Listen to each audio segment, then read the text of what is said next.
रणजित, अमोल आणि मी रेडी होऊन निघालो अद्विकाच्या बड्डेला. तुम्हालाही प्रश्न पडला असेल ही अद्विका कोण? थांबा थांबा सांगतो. पण त्याआधी सर्वप्रथम बड्डे गर्लसाठी गिफ्ट तरी घेऊयात.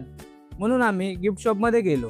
तिथे गिफ्ट आवडलं नाही म्हणून दुसऱ्या शॉपला गेलो आणि तिथून एक मस्त गिफ्ट घेतलं. बिल्डिंगमध्ये एंट्री करताच महाराजांचं दर्शन झालं. त्यांना नमस्कार करून आम्ही पोहोचलो बड्डे गर्लच्या घरी. बड्डे डेकोरेशन एक नंबर केलं होतं. तर मित्रांनो, ही आहे आपली बड्डे गर्ल अद्विका. तिचे मस्त फोटोज काढले. केक खायला छोटेसे हिरो शौर्याबाई पण रेडी होऊन आले होते. खूप दिवसानंतर आपल्याला राहुल शेठ आणि दीदी पण भेटली. दीदीने आपल्या चॅनलसाठी आशीर्वाद पण दिले. लाईक करा, शेअर करा, सबस्क्राईब करा. फायनली केक आला होता आणि बर्थडे गर्ल केक कापण्याची वाट बघत होती. पण फोटोग्राफरचे फोटोज काही संपत नव्हते.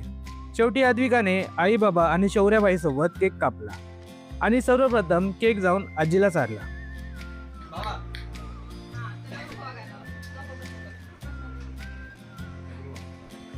नंतर आठवण म्हणून मस्त सेल्फीज काढले आणि बसलो जेवायला. मस्त बिर्याणी होती, ती पोट भरून खाल्ली. मग सर्वांना बाय बोलून आम्ही निघालो घराकडे. तर मित्रांनो, कसा वाटला आजचा मिनी ब्लॉग कमेंटमध्ये नक्की सांगा.